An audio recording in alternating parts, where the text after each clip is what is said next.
Meet Mackenzie, an active 11-year-old from Pike County, Kentucky, and like most 11-year-olds, he goes to school and enjoys spending time with his friends. But since learning he was a type 1 diabetic just 3 months ago, life has changed dramatically for Mackenzie and his family. We took him for his 6th grade physical, and they was doing the normal routine stuff, and they had checked a urinalysis and looked at us and said, is he diabetic? And I'm like, no. And they said, well, we need to do a few more checks. And they sent him and put him in a room, and the lady came in there and poked his finger, and his sugar was 600. And right then I knew from their reaction that something was wrong. And so the doctor came in and said that she wasn't even going to perform the physical, that we needed to get him straight to a diabetes doctor. So they called Cincinnati Children's Hospital and sent us straight from the doctor's office to Cincinnati, and they had a endocrinologist waiting on us in the ER once we arrived there. Mackenzie's body does not produce insulin, a hormone that is needed to convert sugar, starches, and other food into energy that his body needs. So now he has to stick his fingers to check his blood sugar up to 20 times a day and takes multiple insulin shots every day. In fact, since July, Mackenzie has endured over 800 finger sticks and nearly 500 insulin injections. He has to check at least 7 times at school. And then when he gets home in the evenings, if he's out playing vigorously, he has to test every hour to make sure that his sugar's not going low. And then we go by a chart to see if he's a certain number, how many carbs to give him before he can go back out and play again.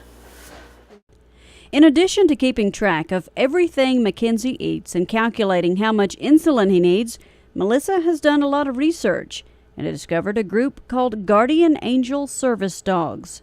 A Diabetic Alert Dog can tell almost immediately when someone's blood sugar is too high or too low.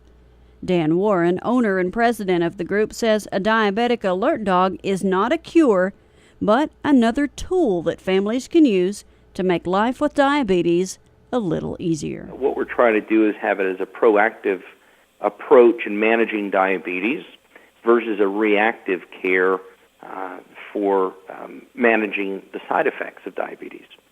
What we have found thus far in our research program with UVA and case study is accuracy levels are 95 to 98% through our processes of our Diabetic Alert Dogs. In comparison to a CGM, where many people don't know what the abbreviation CGM is, that's a constant glucometer. Generally, those are 80 to 85% accurate. They're 20 to 30 minutes delayed. What that means is a diabetic can fluctuate in blood sugars and be too low, and then the CGM, or constant glucometer, would notify them. It's 20 to 30 minutes could be too late. That could be life or death. Most people can tell when their blood sugar is getting too high or too low by the way their body feels, but not Mackenzie, and that's a major concern for his family. We've asked him when he's really low, do you feel different? Do you feel shaky? Just different things to try to alert him, but he has no change. And that's what is scary. This is one more comfort that a Diabetic Alert Dog would bring to this family. If Mackenzie's blood sugar dropped during the night, the dog would wake him or his parents up and possibly save his life. Short-term side effect, it's a sorry face of reality, but it is dead-in-bed syndrome. Many children have gone through this. Parents are fearful of their child not waking up the next morning because of a low blood sugar drop in the middle of the night. These dogs are added peace of mind, independence, quality of life. They're able to provide overall independence to not only the family but the individual to which it serves. Having that extra tool in the toolbox, managing diabetes, providing that hope, simply any child or any parent would want to do anything for their child. So, Mackenzie and his family have been put on a waiting list with Warren Retrievers for their own Diabetic Alert Dog. But because of the extensive training, the cost for the dog is over $20,000. However, Dan Warren and his company do everything they can to help the families with fundraising ideas and support. But they will, let us do fundraising, just do whatever we need to raise the money for the dog.